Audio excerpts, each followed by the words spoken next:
চোর মাচায়ে শোর। দোষ করছে তৃণমূল কংগ্রেস, সেটাকে ধামাচাপা দেওয়ার জন্য, সেটাকে চেপে দেওয়ার জন্য আইএসএফ এর নামে দোষারোপ করছে। গতকাল কি ভোগালী 2 নম্বর অঞ্চলের অন্তর্গত বানিয়ারা গ্রামের সম্ভবত 177 নম্বর বুথে শওকত মোল্লা সাহেবের বাইক বাহিনী তাণ্ডব চালাচ্ছিল। সেখানে তাণ্ডব চালানোর কারণটা হচ্ছে ওখানে শওকত মোল্লা সাহেবের একটাও ভোট পাবে না। শুধু ওখানে নয়, সারা ভাঙড় জুড়ে এই পঞ্চায়েত নির্বাচনের পরে ভেবেছিল হিংসার পরে আইএসএফকে শেষ করে দেবে, কিন্তু আইএসএফ ক্রমশ বৃদ্ধি পাচ্ছে। অনেক হিংসা করেছে, আইএসএফকে আটকাতে পারেনি। এই লোকসভা নির্বাচনের প্রাককালেও টাকা পয়সার লোভ, ভয় দেখানো, মিথ্যা কেস, তৃণমূল তাদের পার্টি অফিস পুড়িয়ে আইএসএফ এর ছেলেদের নামে মিথ্যা কেস, তাদের বাড়ি ঘর পুড়িয়ে দিয়ে আইএসএফ এর নামে মিথ্যা কেস, তারা বোম চার্জ করে আইএসএফ এর নামে মিথ্যা কেস দেওয়া আইএসএফকে আটকাতে পারেনি। আইএসএফ এর জনসভাগুলোতে যখন উপচে পড়া ভিড় হচ্ছে, তৃণমূল ভয় পাচ্ছে। সেই জন্য গতকালকে এরা বাইক বাহিনীদের তাণ্ডব চালাচ্ছিল।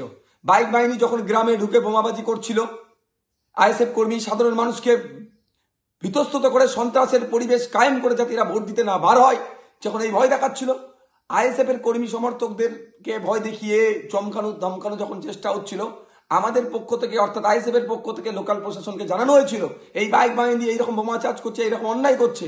কিন্তু দুঃখের বিষয়, সদর্থক ভূমিকা নেয়নি, যথাসময়ে পুলিশ এসে পৌঁছায়নি। কিন্তু বাপ কেউ ঝাড়ে না। এদের পাপ করছিল, এদের ছোড়া বোমে, এদের বোমেতে এরা আঘাতপ্রাপ্ত হয়েছে।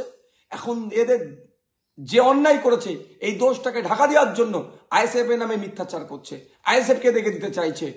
দুঃখের বিষয়, প্রশাসনও আজকে কলকাতা পুলিশও তার সুনাম তার ধরে রাখতে পারছে না।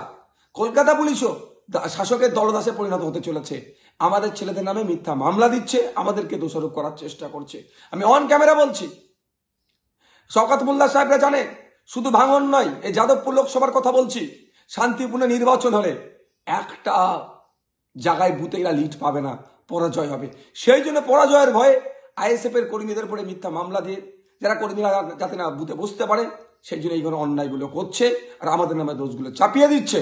আমাদের পুলিশ যে অ্যারেস্ট করেছে, আমাদের একজন ইলেকশন বুথের এজেন্ট হওয়ার যিনি প্রস্তুতি ছিল, তাকে পর্যন্ত অ্যারেস্ট করেছে। গতকালকে ভাঙড় 1 নম্বর ব্লকেও এক এজেন্টকেও পুলিশ রাতের অন্ধকারে দিয়ে ধরে নিয়ে এসেছে। অপরাধটা কি আমাদের? আমরা আইএসএফ করছি কেন? আমরা যদি সবাই তৃণমূল শাসক দলের নাম লিখিয়ে দিই, আমাদের থেকে ভালো ছেলে আর ভাঙড়ে বা সারা পশ্চিমবাংলায় খুঁজে পাওয়া যাবে না।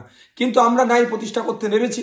এই শাসকের হুমকি চুমকি মিথ্যা কেস পুলিশকে দিয়ে আমাদেরকে আটকে রাখতে পারবে না। আমরা লক্ষ্য অবিচল, লক্ষ্য আমাদের স্থির।